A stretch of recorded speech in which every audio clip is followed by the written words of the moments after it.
I hate Rashad. No, I don't hate Rashad. I'm not sure they like me anymore. I don't know. 5, 4, 3, 2, 1. Michael Jackson. Okay, that's it. That's all I can give you. Thriller's coming. Shut up already. Okay? Well, we all saw this coming, man. You know, everybody was wondering, well, what happened to Gilbert on the Gilbert Arena show? We know the show was in his house, like, in his back or his basement somewhere. The guys was, all sitting around the couch talking sports. And ever since Gil had caught that case last summer, he was in and out of the show. We would see him sometimes we wouldn't see him, right? But then we got to a point where we didn't see him at all, especially during this year's playoffs. We like, man, where the hell is Gil? And we would see Skip Bellis on the show more and more, Rashad McCants, and oh my God, the show just started to take a plummet, right?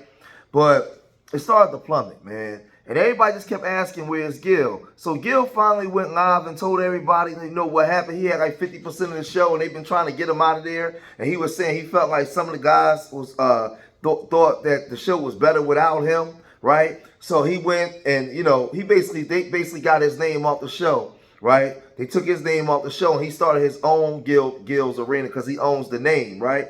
Marcellus Wiley, he started really breaking his stuff down because he understands like how this stuff works and how slimy these companies could be when you're working in studios for the corporate structure. So he started talking about it, right? But Gilbert and Rashad McCants was having problems behind the scenes. And Rashad McCants, he says, he's playing a character. He's the ultimate antagonist, the asshole. He's all this kind of things. He went to a podcast and he went to explain his side of the story. It's Michael Jackson, and we are the Jacksons. Mm-hmm.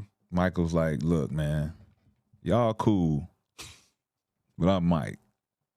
I gotta do this shit on my own, my nigga. I don't really need y'all. Okay. So it's kind of like if Joe Jackson is underdog, like, listen, Joe, I'm gonna go do my own thing now. This is the last tour that I'm gonna be performing with you guys. Hope you have a good time. So, you gotta let Mike do Mike, you know what I'm saying? So we don't know what's gonna happen, but you just know that it's been a hell of a fucking time doing what we do. We're gonna continue to do what we do. Regardless, I think this space just needs what we've brought to the table. I think we've become trendsetters with conversation, honesty, sound bites, the analytical prowess that we bring to the table. And I think just me being a contrarian and a villain and being able to bring an entertainment value, props, and all the different things, man, confidence and being the least accomplished on the couch, being able to talk my shit like I'm a fucking Hall of Famer is one of the things I lean into. But the one thing I want to address is that, man, it's a character. Like, people think that this is who I am, and it's not. I can see it now. And when people get it, they get it fucked up when they see me and they feel like, oh, woo, woo, woo. And a lot of people take shots and think just because I'm saying what I'm saying on the show, that is or how I feel, da, da, da, da, and it's like, bro, I'm the only one on the show playing a character. Now, if you pay attention and you listen, Rashad McCants says something important in this in that podcast. He said that he's the least accomplished. And he's in a space now where he has a window to make a lot of money. And he's the only one playing the character. Because I sit down and listen. And people could say he's hating, he's this, he's that. No, he wasn't an NBA player. He won a national championship, I believe, with North Carolina. But he wasn't the NBA player that made millions of dollars, hundreds of millions of dollars. Like Kenyon Martin and Agent Zero. Brandon Jennings also, and the other guy, they also made a pretty penny. He didn't. So he was looking at it like, man, this is my window, man, to get paid. I'm looking at these podcast spaces, they getting paid. Let me go into a character. Let me play the villain. Let me play the ultimate antagonist. Let me play all this. I can't ride in your coattails, Agent Zero. I can't. I can't ride it, Gilbert. I'm not gonna ride in your coattails. I gotta move to my own drum. I gotta get paid. And that's what he's doing. I feel like, he's playing in that character and he's looking at it like, you want to be Michael Jackson, but I don't want to be Jermaine, Marlon, Tito, Jackie, and all them. I'm doing me, right? That's the position Rashad McCants is taking if I'm listening. It don't matter whether I agree or disagree. I'm just telling you what I hear when I hear him talk. And he's talking about being the least accomplished of the crew, right? But Marcellus Wiley, he also heard this, and he gave his opinion on this, and he said this. Beautiful. But one thing that's not is maybe the response. The real response from Rashad McCants, where Gilbert Arenas is like, yo, what you gonna do? Because you gotta understand, in these cooling periods and this non-compete era and non-compete statements that you put inside your contracts, I think Gilbert is handcuffed in terms of direct communication with those that are interested in staying with Underdog. I think so.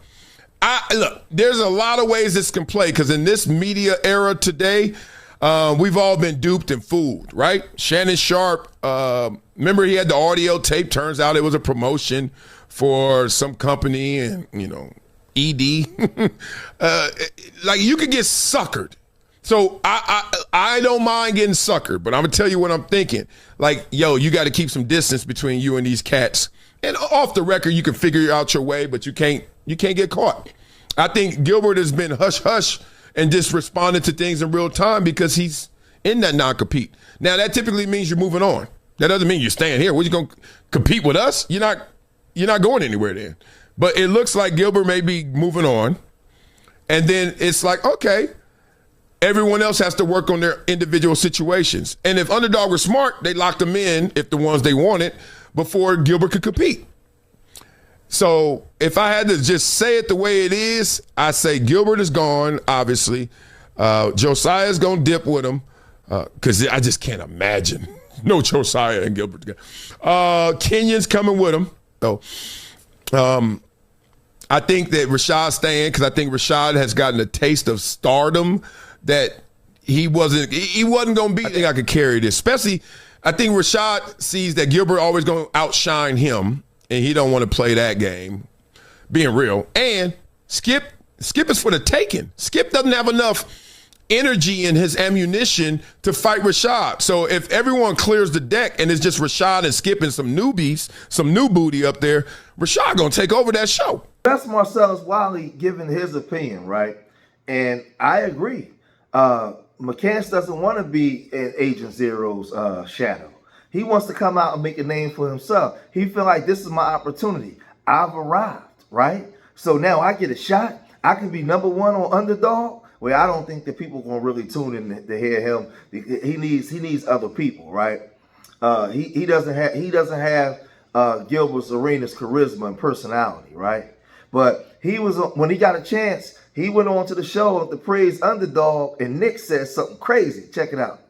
First and foremost, I want to say shout out to Underdog. I had to wear what I'm so proud to be wearing, giving us the opportunity to be able to show and prove as the #1 sports show on the internet, YouTube, everywhere else.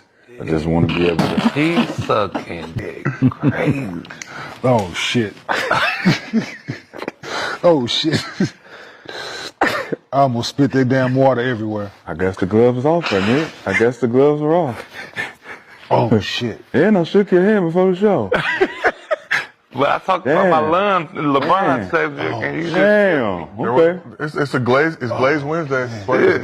You said this. Okay. Well, thanks again.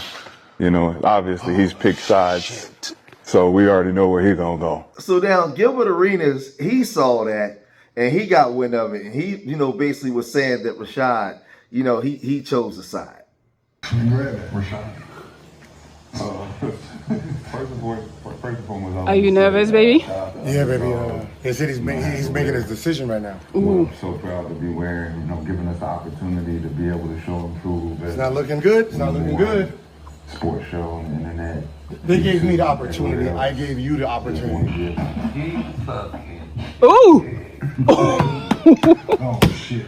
No, Nick, no, he's serious. Oh shit. He's making his decision. Don't laugh, King, stop laughing. Damn water everywhere. I guess the gloves off, man. Skip. Stop laughing, Brandon. Stop laughing. Don't laugh. He's serious.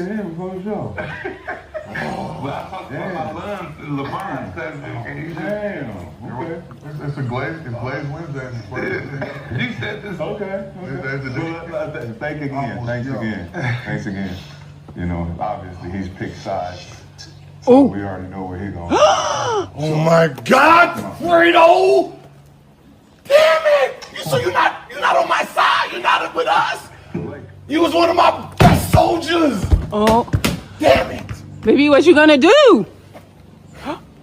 You do got a seat open. Yep. Pat Bev, Evan Turner. Baby, can you get them? God. Damn. Don't be mad, baby. So some believe that they was all creating this, and just to keep the fire going and keep people watching. But I think that show, The Arena, ain't nothing. It's garbage without Agent Zero and then without Gil. I'm interested to see what Gil does going forward and how did this pan out. But I mean, honestly, I understand Rashad McCants' position too as well. I mean, what's saying put him on, but he looking at it like, man, I got to do what I got to do. Once he said that he was the least accomplished, I already knew where he was going with this. But y'all let me know what y'all think, man. If you made it this far in the video, hit that like button, subscribe to Street Media TV, leave your comments in the comment section. Remember, I love y'all. Till the next time, peace.